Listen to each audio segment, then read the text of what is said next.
Halo Bikis, apa kabarnya nih? Bertemu lagi dengan Koko Rocky ya.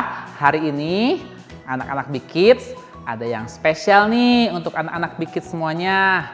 Tapi yang penting anak-anak Bikis tetap sehat dan tetap semangat.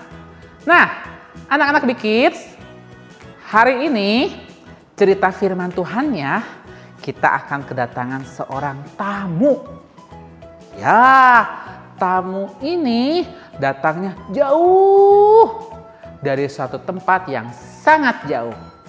Namanya adalah Lause Kokotan. Siapa?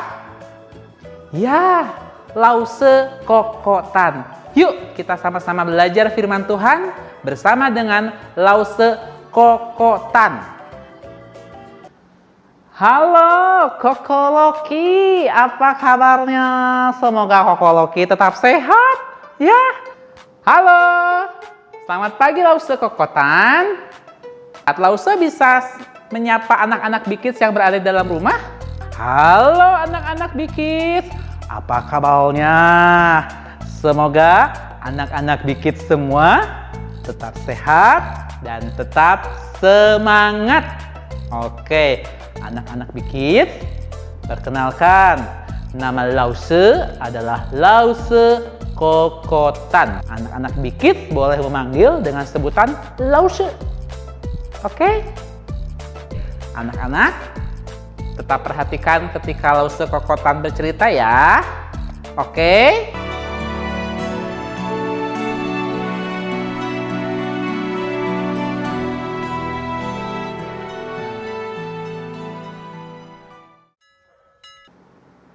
Nah, sebelum kita mendengarkan firman Tuhan, Lause mau mengucapkan Kung Si Fa Cai, Hung Pao Nalai. Wah, anak-anak Bikis pasti sudah banyak nih dapat angpaunya ketika perayaan Imlek kemarin. Nah, anak-anak Bikis, hari ini Lause Koko akan mengajar firman Tuhan bersama dengan anak-anak Bikis yang terambil dari Matius 4 ayat 1 sampai dengan ayat 11. Ya, sekali lagi Lause katakan Matius 4 ayat 1 sampai 11. Nah, anak-anak Bikis, di firman Tuhan dikatakan bahwa Yesus sudah dewasa. Yesus sudah besar. Kira-kira berumur 30 tahun. Ya, 30 tahun seusia Lause. Ya. Nah, Yesus sudah dibaptis di Sungai Yordan. Oleh siapa? Oleh Bapa Yohanes Pembaptis. Dan Yesus sudah siap untuk melakukan tugas yang diutus oleh Allah. Tapi sebelum Yesus memanggil murid-muridnya, mulai berkhotbah mengajarkan firman Tuhan, mulai menyembuhkan orang-orang sakit, dan mengampuni dosa-dosanya, nih, Roh Kudus memimpin Yesus ke padang gurun. Ya, ke padang gurun. Untuk apa? Untuk mempersiapkan Yesus menghadapi peristiwa-peristiwa yang akan datang. Nah, anak-anak Bikis, saat itu Yesus berada di tempat yang berpasir dan sepi selama 40 hari, 40 malam. Dan selama itu Yesus tidak makan makanan sama sekali. Kira-kira menurut anak-anak Bikis, seperti apa ya tubuh Yesus sesudah 40 hari itu? Ya, seperti bunyi ini nih. Pastinya lapar dan sangat lemah sekali karena tidak makan makanan. Nah, anak-anak Big Kids, ketika Yesus sedang sendirian di padang gurun, iblis tahu bahwa Yesus sedang sendirian. Dan iblis juga tahu bahwa anak Allah itu pasti lapar dan lemah. Dan iblis mulai berpikir bahwa ini adalah waktu yang tepat, ini adalah saat yang tepat untuk mencobai dan membuat Yesus berdosa. Lalu iblis menghampiri Yesus yang sedang sendirian. Kemudian iblis berkata, apa kata iblis? Kata iblis kepada Yesus, "Jika engkau anak Allah, perintahkanlah supaya batu-batu ini menjadi roti." Nah, anak-anak Big Kids, sebetulnya Yesus bisa saja mengubah batu menjadi roti. Bagaimanapun juga, Yesus yang menciptakan batu itu. Tetapi dia tidak melakukan apa yang menyenangkan dirinya sendiri atau menyenangkan iblis. Jadi, Yesus menjawab dengan mengambil perkataan dari firman Tuhan. Kata Yesus kepada iblis, "Ada tertulis, manusia hidup bukan dari roti saja, tetapi dari segala firman yang keluar dari mulut Allah." Nah, anak-anak Big Kids, Yesus percaya kepada Allah untuk setiap hal yang ia perlukan. Ia tahu bahwa menaati Allah itu lebih penting daripada makanan. Nah, di percobaan pertama, iblis gagal. Berikutnya, iblis membawa Yesus ke hubungan bait Allah di Yerusalem. Dan apa yang dikatakan iblis kepada Yesus? Ini yang dikatakan iblis kepada Yesus. "Jika engkau anak Allah, jatuhkanlah dirimu ke bawah. Sebab ada tertulis mengenai engkau, Ia akan memerintahkan malaikat-malaikatnya, dan mereka akan menatang engkau di atas tangannya, supaya kakimu jangan terantuk kepada batu." Wah, anak-anak Big Kids, bukankah iblis itu pintar ya? Ternyata iblis juga menggunakan firman Tuhan, tetapi iblis memalsukannya dan menggunakan firman Tuhan itu dengan cara yang salah. Nah, anak-anak Big Kids, tapi Yesus tahu bahwa penting untuk hidup taat kepada rancangan Tuhan dan firman-Nya, bukan untuk memamerkan kuasa yang besar atau bertindak sok jago dan sembarangan. Jadi, sekali lagi Yesus menjawab iblis dari firman Tuhan juga. Yesus berkata kepada iblis begini, "Ada pula tertulis, janganlah engkau mencobai Tuhan Allahmu." Nah, anak-anak Big Kids, lagi-lagi untuk kedua kalinya iblis gagal menggoda Yesus. Iblis gagal membuat Yesus berbuat dosa. Nah, mendengar perkataan Yesus, iblis tidak mau menyerah. Iblis tidak mau menyerah.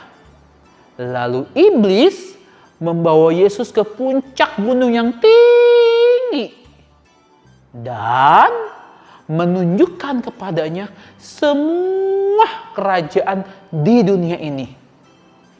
Dan iblis berkata kepada Yesus, "Haha, semua itu akan kuberikan kepadamu jika engkau sujud menyembah aku." Nah, anak-anak Big Kids, walaupun Yesus tahu bahwa menaati Bapaknya artinya Yesus harus mati di kayu salib untuk menebus dosa umat manusia. Tapi Yesus tidak melawan kehendak Bapaknya. Ia nggak taat kepada iblis. Lalu Yesus menjawab kepada iblis dengan firman-Nya. Kata Yesus kepada iblis, "Nyahlah iblis, sebab ada tertulis, engkau harus menyembah Tuhan Allahmu dan hanya kepada Dia sajalah engkau berbakti." Nah, mendengar jawaban Yesus, lagi-lagi untuk ketiga kalinya iblis gagal menggoda Yesus. Akhirnya iblis pergi meninggalkan Yesus. Ya, musuh Allah dan umatnya telah mencobai Yesus, tetapi ia telah gagal dan membuat anak Allah itu berdosa. Apa yang terjadi selanjutnya? Iblis pergi, kemudian Allah mengutus malaikat-malaikatnya untuk melayani Yesus. Nah, anak-anak Big Kids, demikian cerita kita pada hari ini. Kita bisa belajar bahwa Yesus begitu mengasihi, Yesus mengerti, Yesus menaati firman Allah. Yesus menggunakan firman Allah ketika dicobai oleh iblis. Anak-anak Big Kids, tahukah kamu bahwa firman Allah itu seperti tameng atau perisai, yaitu seperti baju besi yang melindungi dan menjaga Yesus terhadap serangan iblis. Nah, Allah juga ingin kita, Lause, juga anak-anak Big Kids semuanya bisa menggunakan firman Tuhan dengan cara seperti itu ketika dicobai untuk berbuat dosa.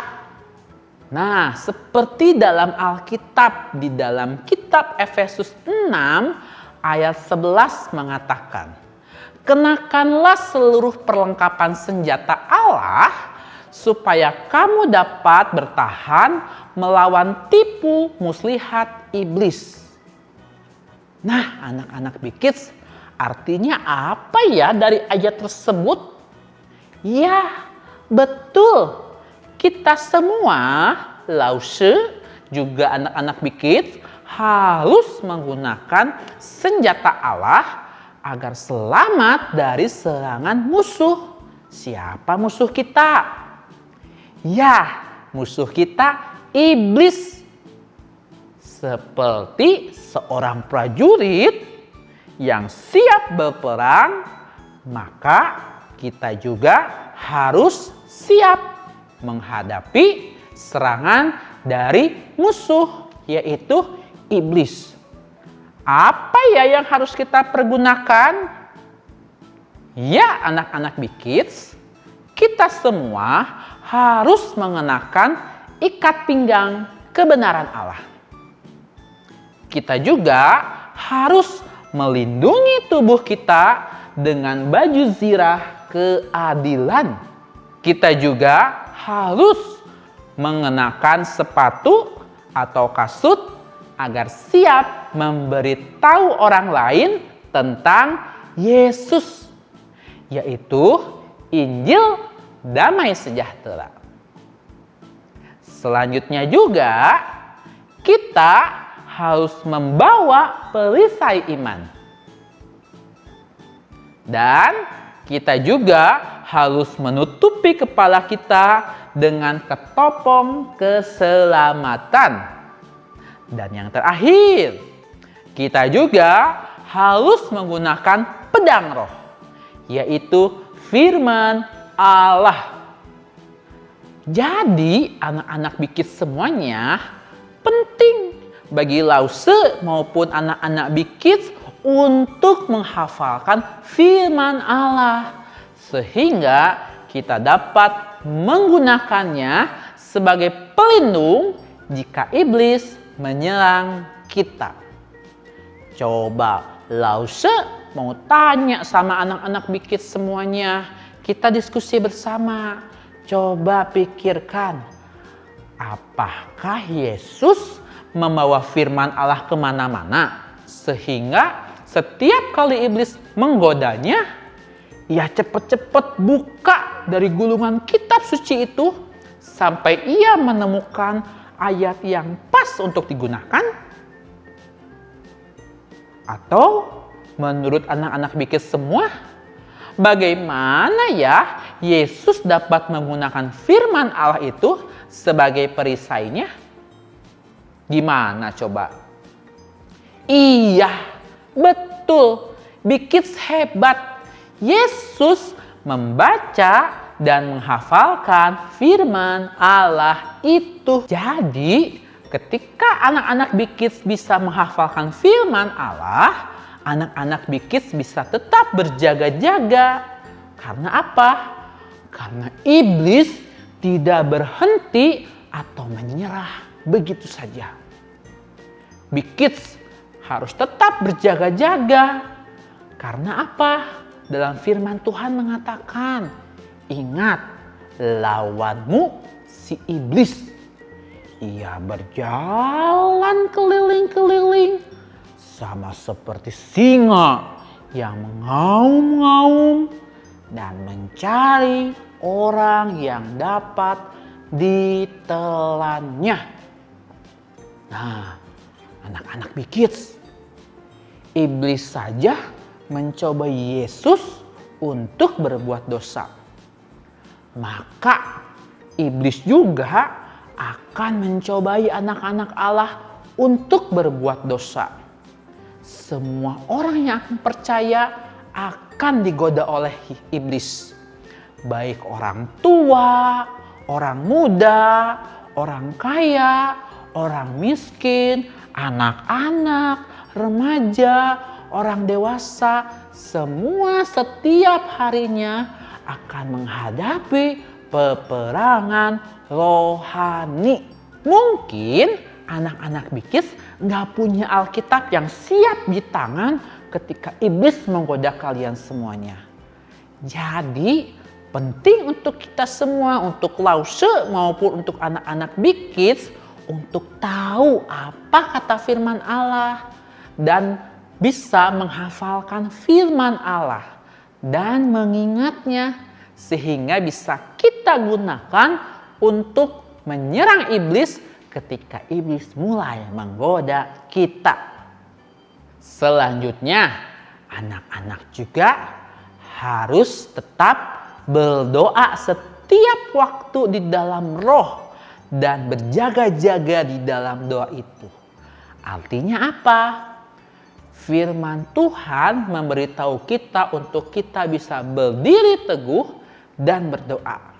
Kita bisa memohon Roh Kudus agar menolong kita untuk bisa menang jika kita dicobai untuk berbuat dosa. Artinya, kita diminta untuk meminta pertolongan dari Roh Kudus.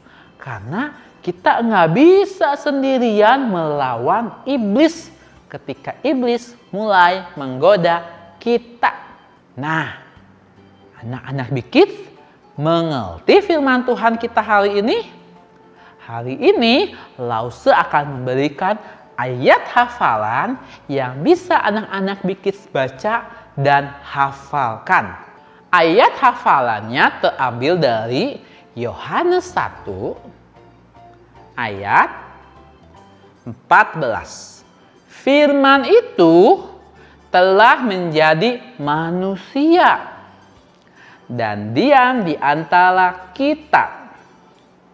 Dan kita telah melihat kemuliaannya, yaitu kemuliaan yang diberikan kepadanya sebagai anak tunggal Bapa, penuh kasih karunia dan kebenaran. Sekali lagi ya, Yohanes 1 ayat 14. Firman itu telah menjadi manusia dan diam di antara kita. Dan kita telah melihat kemuliaannya, yaitu kemuliaan yang diberikan kepadanya sebagai anak tunggal Bapa, penuh kasih karunia dan kebenaran. Nah, anak-anak Bikits bisa kan menghafalkan ayat hafalan yang tadi? Ayat hafal itu bisa kita hafalkan sebagai senjata melawan iblis. Jadi di akhir pelajaran kita, Lause mau mengingatkan anak-anak Bikits semua untuk sama-sama berdiri teguh melawan godaan iblis dengan 3 cara. Yang pertama, menggunakan persenjataan Allah, terutama menggunakan pedang roh, yaitu firman Allah. Yang kedua, berdiri teguh, percaya kepada Allah. Yang ketiga, berdoa dan meminta Roh Kudus untuk menolong kita. Anak-anak Bikits mengerti firman Tuhan kita hari ini? Mari Lause pimpin dalam doa untuk menutup sekolah minggu kita pada hari ini. Tuhan Yesus yang baik, terima kasih untuk firman Tuhan pada pagi hari ini. Ajar kami ya Tuhan, Tuhan yang akan menolong anak-anak Bikits semuanya untuk dapat menggunakan perlengkapan senjata Allah jika mereka digoda oleh iblis untuk berbuat dosa. Dan kiranya Roh Kudus yang akan membantu, Roh Kudus yang akan menolong untuk membantu anak-anak menaati firman Tuhan, sehingga anak-anak dapat belajar membaca firman Tuhan dan menghafalkan firman Tuhan sebagai senjata dalam melawan iblis. Terima kasih Tuhan, inilah doa kami di dalam nama Tuhan Yesus. Kami sudah berdoa dan mengucap syukur. Amin. Wah, Lause, terima kasih sekali sudah sama-sama berbagi bersama dengan anak-anak Bikits belajar firman Tuhan. Iya, terima kasih Koko Loki. Lause senang sekali bisa belajar firman Tuhan bersama dengan anak-anak Bikits semuanya. Anak-anak Bikits dipahami dengan baik ya cerita firman Tuhan yang sudah Lause sampaikan. Kita sama-sama berperang melawan iblis. Oke, coba saya thank you dulu sama Lause. Keren, hebat. Oke, dadah Lause, sampai bertemu di lain kesempatan. Sampai bertemu lagi di lain kesempatan ya Koko Loki dan anak-anak Bikits. Kita akan sama-sama belajar firman Tuhan. Selamat hari Minggu ya anak-anak Bikits semuanya. Tuhan Yesus memberkati. Kungsi Facoy.